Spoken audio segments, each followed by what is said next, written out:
Драги гледачи, добар ден. Започнуваме со емисија инспирирана од нашето секојдневие. Кафето е наше македонско секојдневие. Секојдневно го пиеме сами и со нашите пријатели. Разговараме на разни теми. Не дека не паѓаат и трач муабети, ама на кафето со вашиот пријател можете да слушнете и некоја интересна информација и идеја која што ќе биде инспиративна. Токму тоа е и поентата на нашата емисија. Овој пат наша гостинка, односно кафето ќе го пиеме со нашата сограјанка Милена Лазаревска. Дипломирала на Кембридж и за неколку дена ќе замине во Англија, каде што ја очекува нејзиното прво работно искуство.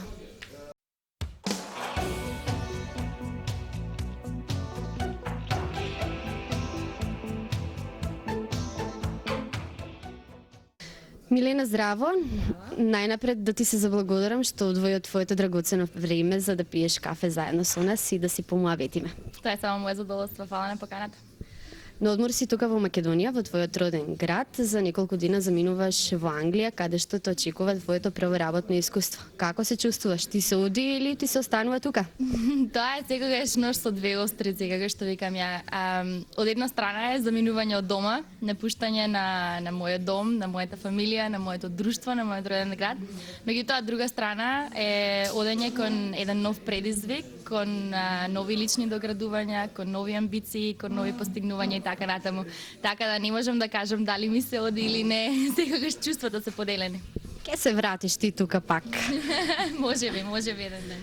Милена, мене многу ме интересира, сигурно и нашите гледачи, нешто повеќе да ни кажеш за Кембридж. Дипломираше таму, за патот, како стигна до таму, што беше причината за да отидеш да студираш во странство? Па да почнеме од почетокот. Мислам дека мојата животна приказна почна да се развива онака како што се разви на крај, негде во втора година средно, можеби порано, меѓутоа ќе правиме после за тоа муабет. Кога се пријавив на еден конкурс за размена на средношколци со амерички средни школи.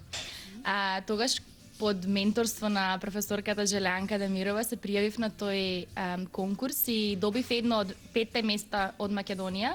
И поминав трета година од средна школа, ја поминав во една америчко приватна школа и постигнувајќи многу добри резултати таму, бев поттикната од професорите да се пријавам на добри универзитети. Тие сакаа да останам во Америка, меѓутоа Америка е премногу далеко за мене. Сакав да бидам поблиску до дома, за да можам да посетувам дома. И така одлучив да се пријавам на некои од најдобрите универзитети во Европа, затоа што имав постигнато добри резултати претходно во средна школа и така натаму. И излезе дека ме примија на универзитетот во Кембридж, што моментално е број 1 универзитет во Европа. Исто така добив стипендија за студирање таму, затоа што за студенти кои што се во Европската унија цените се на друга скала, малку незамислива скала за нашиот стандард. И така испадна да после завршување на 4-та година средно во средното училиште тука во Делчево да заминам на студирање во Кембридж. Значи ја избра Европа само за да бидеш поблиску до тука, до твоите? Да бидам искрена, кога се вратив во 4-та година, кога прв пат се вратив од Америка, многу сакав да се вратам таму и сакав да студирам таму. Бидејќи имав поминато една година, тоа ми беше првото отварање на можности, отварање на еден пат по кој што ќе можам да ги остварам своите амбиции за во животот. Меѓутоа, мило ми е што остана во Европа, затоа што Европа има многу што да понуди, да не кажем многу повеќе што да понуди од Америка, затоа што секако тоа е прашање на личен вкус, кој каде се наоѓа. Меѓутоа, мило ми е што остана во Европа и посебно ми е мило што отидов на Кембридж. И на почетокот кога отиде таму, како ти беше? Тешко ли ти беше? Како се прилагодуваше? Професорите, колегите, дали ти помогна? Па нормално дека секој почеток е тешок. Неколку пати ми се има случувано да се преселам на ново место, да живеам на ново место и да бидам сама. И првата вечер мора да признам дека е најтешка, затоа што сите сме тогаш онака спласнуваат сите тие емоции кои што се случувале во текот на денот, запознавање на нови луѓе и така натаму. И сваќаш колку ти недостигаат твоите и колку ти недостига домот. Меѓутоа многу брзо успеав да се прилагодам во Кембридж, затоа што тоа е многу интернационална средина. има студенти од целиот свет кои што едноставно бевме ставени сите во исти брод, сите бевме далеко од дома и тоа многу не сближи и успеавме така да формираме една доста кохерентна група на другари, на пријатели кои што се поддржувавме низ сите години на студирање. На 16 години заминуваш да учиш во странство. Многу храбар потек. Од каде таа храброст да заминеш? Кои беа твоите амбиции тогаш? Па, од една страна било храброст, од друга страна било мало непромислено, затоа што на 16 години не сум размислувала премногу за последиците. Едноставно тоа ми беше предизвик да отидам во друга земја, да учам во друга земја на друг јазик, да го совршам англискиот јазик, да учам по друг образовен систем и да можам уште повеќе да се унапредувам себе си како личност и да научам уште повеќе. Сега на ова размислување да имам повторно 16 години, не знам дали би се осмелила на истиот потек. Меѓутоа, воопшто не жалам за тоа што сум го направила и еве би испратила и еден апел до сите средношколци, до сите ученици во нашите училишта да гледаат секогаш да постигнат колку што може повеќе, да се трудат повеќе, да научат и ако тоа значи дека ми се пружи можноста да отидат во странство, нека ја зграбат секоја можност која што ќе им се најде на патот. Колку јазици знаеш, Милена? Ми кажа дека си отишла за да научиш подобро англиски? Да, па вака, кога сум во Англија, кажувам дека знам 8 странски јазици. Меѓутоа, со тоа не можам овде да поминам, затоа што кај нас српски, бугарски и хрватски не се сметаат многу како странски јазици, нели, премногу се слични на нашиот македонскиот. Течно ги знам англиски и италијански и разговорно знам германски и шпански. Така да јазиците се една од моите пасии и баш ова есен поминав 2 месеци во Италија на усовршување на италијанскиот јазик и имам желба и понатаму да се усовршувам и нови јазици да научам.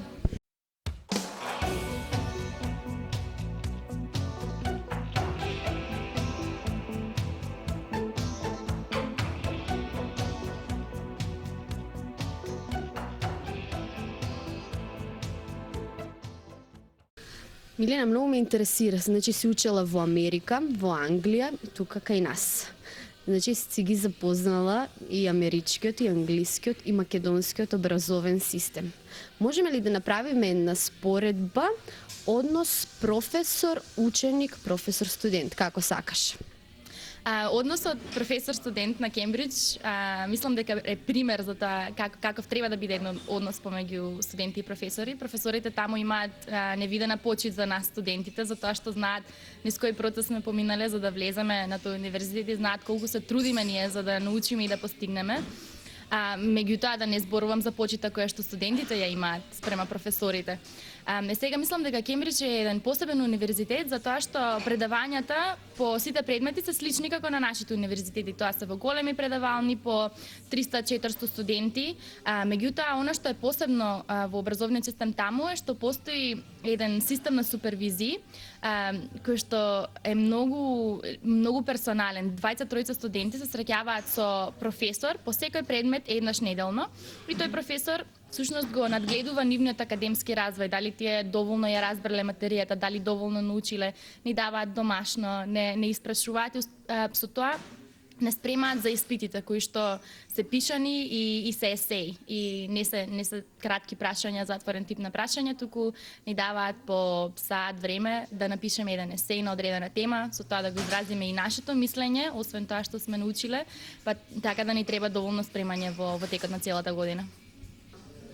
Добро, Милена, вие таму на Кембридж само учите или имате време малку и за забава? Како се организирате? Има време за многу воншколски активности. Нормално сите професори сакаат првин да се сконцентрираме на учењето. Меѓутоа, фактот што имаме испити само еднаш годишно и таа само на крајот на годината ни дава малку послободно време во текот на годината, посебно пред на 2 месеци пред испити кога се ептен интензивно учење. Меѓутоа, во тој период се случуваат безброј работи, највеќе организирани од студенти за студенти. Годината почнува со една недела, која што се вика иницијација, каде што сите студенти од прва година кои што првпат доаѓаат се запознаваат со универзитетскиот живот, има за нив организирано забави, има организирано тури низ сите колеџи во Кембридж, запознавање со Кембридж, најосновни работи како што се каде се наоѓа најблискиот супермаркет или каде е најблиската продавница каде што можете да купите закачалки и така натаму. Натаму продолжува со навистина безброј активности од драмски здруженија кои што имаат представи 2 пати дневно во текот на годината, здруженија за комедија, дебатни здруженија, студентски унии, волонтерски организации кои што работат на најразлични проекти и така натаму. Можам да ви кажам за моето лично искуство. Јас бев заменик председател на студентската унија на мојот коледж и бев одговорна за организирање една година на таа прва недела кога доаѓаат сите студенти. Исто така бев представник на мојот коледж на собирот на сите представници на Универзитетската унија, каде што се одлучуваше за битни прашања кои што ги засегаат студентите на универзитетот. Исто така бев член на една волонтерска организација и работевме со бездомни луѓе, кои што требаше да ги инспирираме повторно да најдат работа, повторно да застанат на своји нозе. И одев и на часови по салса, одев на часови по танцување, на јога, се дружев многу, излегувавме многу со другарките, знаевме и да поминеме вечери во една соба, правејќи муабет до 3 до 4 савајле. И се има време и за забава, и за учење, и за се, меѓутоа треба добро да се организира и нормално малку се скратува од спиењето.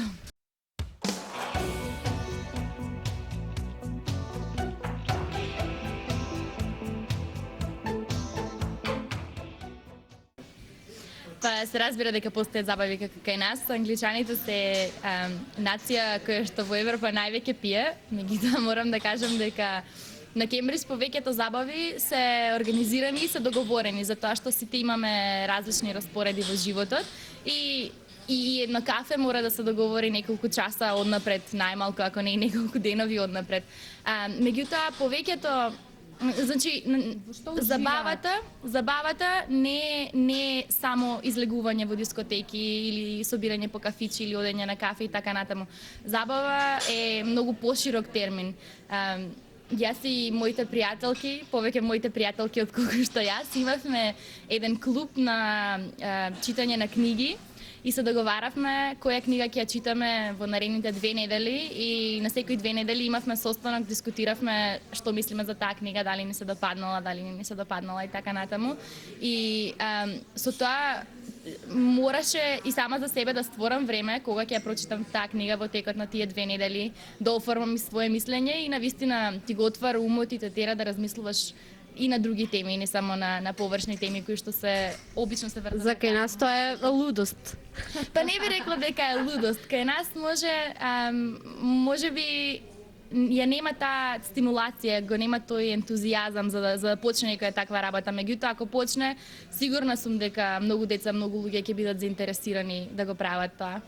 Треба само сами да се организираат. Милена, кога си во Англија, што ти недостасува тука од Македонија? Освен родителите, знаеме дека ти недостасуваат семејството. Добре, прво нешто што ми дојде на памет е бурек. Да, таму нема бурек? Нема бурек. Не можев да најдам бурек во Кембридж, каде што живеев до сега. Сигурно сум дека во Лондон негде има. Ми недостига многу од храната, ми недостига многу од видот на забава кој што е тука. Ми недостига слободното време и спонтаноста на некои моменти. Најмногу ми недостига фамилијата, се разбира. Меѓутоа, цел живот е за правење компромиси, нели? Зависи што сакаш да постигнеш во животот, каков ќе си го трасираш својот пат, мора во текот на тој пат да правиш компромис и нешто ти недостига. Од една страна мислам дека работите што ми недостигаат тука, ми недостигаат баш за тоа што ми се многу сладки кога ќе ги доживеам. Да живеам тука цело време, не би ги ценела толку многу. Да. Милена, кога ќе се спомне Англија, Лондон, обично нас кои што не сме биле таму не потсеќа на дожд. Како климата влијаеше на тебе? Ти недостасува ли македонското сонце? Тоа е добро прашање и морам да кажам дека климата во Англија не е баш најубава. За Лондон не знам, затоа што немам живеено во Лондон, меѓутоа имам живеено на 1 час на влост растојание на некои стотина километри од Лондон, каде што се наоѓа Кембридж. И таму не врнеше толку многу, меѓутоа Отприлика мрачно е времето, повеќето од времето. Посебно летно време ми недостига многу македонското сонце. Меѓутоа, до сега ја имав таа среќа да ги поминувам летата во Македонија, така да не ми недостигаше толку многу затоа што си го добивав годишното влијание на македонското сонце. Влијае ли времето на расположението? Има ли таму меланхолично расположение често? Времето точно влијае на расположението и постои еден синдром, некоја болест која што всушност го одразува влијанието на времето на расположението. Меѓутоа, луѓето со кои што се обкружувам јас и со кои што сум се дружела до сега се доста позитивни личности, кои што успеваат да го надминат тоа влијание на времето. И се разбира дека е потешко, многу се повесели луѓето кога има сонце. Меѓутоа, до сега сум уживала и во друштвото, и во расположението, и во случувањата. Значи, важно е како ќе си спрограмираш, а времето и не е толку важно, како што ни смета на нас тука. Па, Кога е облачно. мислам дека поважно е како ќе се isprogramираш и особено сега кога ќе почнам да работам, повеќето од денот сега кога ќе го поминувам во затворена просторија, така да нема да гледам многу сонце на жалост. И многу е битно како ќе се поставиш, како ќе се isprogramираш, кое ти е внатрешното расположение, да не дозволуваш толку многу да ти влијаат надворешните влијанија. Значи, неколку години си во Англија, имаш попримено нешто. Ке те прашам, си за кафе или чај? Секако сум повеќе за кафе, си го држам нашето македонското, меѓутоа си имам одвикнато од пиење турско кафе или македонско кафе, поточно кажано. Повеќе сакам макијато или нес. Има ли таму турско кафе? Не, нема турско. Барем не го прават по кафичите каде што излегувам. Мислам дека нема воопшто. Ти од тука да не си носиш. Да, една година, во втора година средно однесов и джезве, и кафе, и се. Праве специјалитети за моите пријателки таму, меѓутоа мисля дека е премногу јако кафе. Им правиш ли на твоите пријателки што се од странство, ја представуваш ли нашата држава, например, да ги викнеш и да им направиш ручек, македонска храна? Да, го имам правено таа повеќе пати. Имам една другарка македонка која што е исто на Кембридж, која што спрема докторат по математика таму. И заедно со неа 2 години поред спремавме православен Божик, затоа што и двете бевме во Англија во тоа време. Месевме и колаче со паричка, спремавме се поред и на неколку пати имам готвено традиционални македонски јадења за моите другарки. По рецепт на мајка ми и до сега се има добро испаднато. Мусаката која што ја направив многу ми ја бендиса. Но исто така имав и друштво од Англија која што дојде да ме посети во Делчево и ги шетав малку и на цела Македонија и на сите многу им се допадна нашата храна. Се надевам дека и Македонија им се допаднала и испаднало дека не е баш така како што ја замислувале. Па, испадна всушност дека воопшто не е така како што ја замислувале. Првото нешто што ми го рекоа е дека не очекувале дека Македонија е толку планинска земја. Не знам зошто мислеле дека затоа што сме во средината на Балканот ќе биде рамно и сегда ќе биде рамно. И беа воодушевени од планините кои што ги имаме, беа воодушевени од природата и се шетавме малку и до Охрид, многу им се допадна Охрид. Во Делчево ги шетавме наоколу и на Голак и околу Делчево и до Берово. Многу им се допадна Македонија и дефинитивно се расположени да се вратат.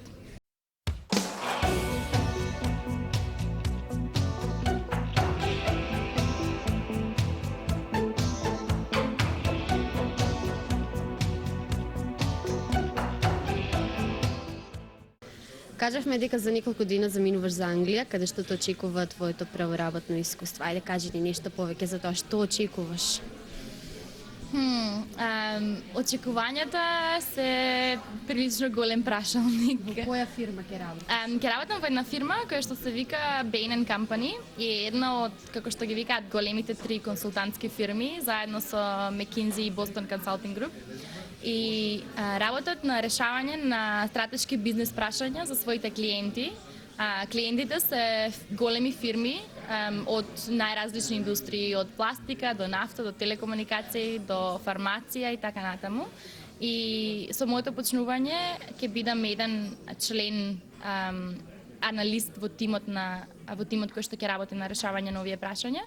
И иако ќе почнам како член на компанијата кој што ќе работи во сите индустрии, сакам да се специализирам повеќе во фармацевската индустрија, затоа што имам повеќе позадина и повеќе познавање за тоа, земајќи во предвид дека завршив биохемија, магистрирав на фармацевски науки. За колку време повторно ќе дојдеш во Македонија за тогаш да те прашаме како ти е на работа таму? Па планирам негде во јуни-јули да се вратам за малку летен одмор дома, па ќе можеме повторно да разговараме тогаш. Очекувањата значи се големи. Па, очекувањата се големи затоа што консултантските фирми заедно со инвестиционите банки се едни од најпривлечните работни места за млади луѓе во Англија, затоа што се доста динамични, доста брзи, се учи многу брзо и од нас се очекува многу од работата. Меѓутоа, работење за една таква фирма ти гарантира отварање на врати во бизнес светот понатака. Си стекнала многу искуство во странство. Дали постои можност, дали има шанси да се вратиш тука во Македонија да го споделиш тоа со нас? И ова е исто многу тешко прашање. Ке нагласам дека јас не бегам од Македонија, не бегам од оваа средина. Јас единствено барам можности во кои што мислам дека јас најдобро би се вклопила, место на кое што јас најдобро би се вклопила и посебно работно место кое мене би ми пружило можност да се надоградам како професионална личност, да научам многу, а секако ако би ми се укажала и во блиска и во подалечна иднина, ако би ми се укажала можност за некое такво интересно работно место, кај што сметам дека јас би можела да се вклопам, најмногу од се дека јас би можела да придонесам за развој на некоја организација или за развој на оваа држава, секако би се вратила. Значи не би останала по секоја цена во Англија, туку? Па, точно, не би останала во Англија по секоја цена, не би работела во Англија, исто работно место кое што би можела да го работам дома, затоа што дома си е дома. Меѓутоа, работното место и во фирмата каде што ќе одам јас, не постои во Македонија. И Македонија не е крива за затоа што Македонија постои како самостојна земја која што се развива онаква каква што е некои 17-18 години, нели? Нормално е дека некои индустрии, некои видови на компании ги нема во Македонија.